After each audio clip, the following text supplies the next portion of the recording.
పరమేశ్వరాయ పరంధామాయ శ్రీమన్నారాయణాయ అఖిలాండకోటి బ్రహ్మాండ నాయకాయ నమః.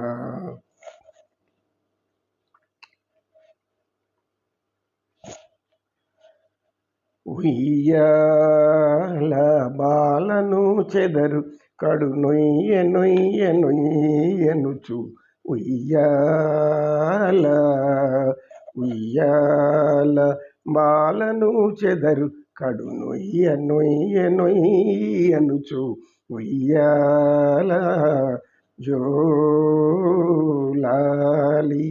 లాలి లాలి లాలి జో లాలి లాలి లాలి జోయనుచు ఉయ్యాల బాలను చెదరు కడు నొయ్య నొయ్య నొయ్యనుచు ఉయ్యాల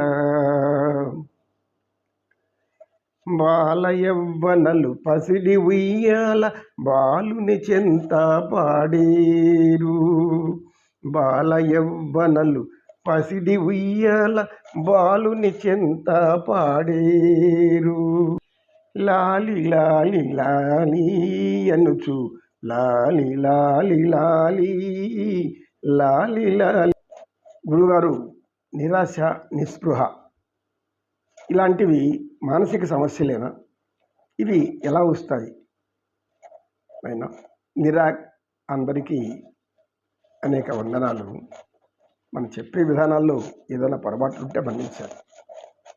ఎందుకంటే ఒక విషయం చెప్పేటప్పుడు ఎవరికో కొందరికి చిన్న చిన్న తమది అని అనుకొని బాధపడకూడదు. ఇది కూడా ఒక మానసిక సమస్య.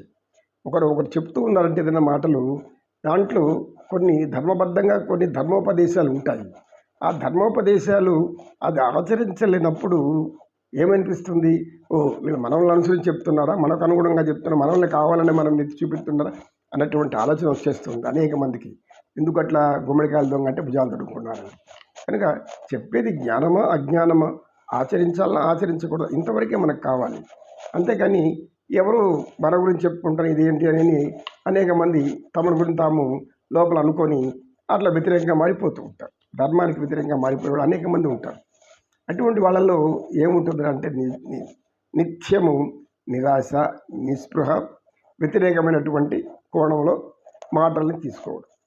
ఎవరైనా మంచి చెప్పినా దాన్ని వ్యతిరేక కోణంలో తీసుకుంటున్నారు అంటే దాని అర్థమేమి? నీ మానసిక పరిస్థితి బాగలేదు. ఒక గ్రామంలో ఒక యువకుడు ఉండేవాడు. నం వందే జగద్గురు.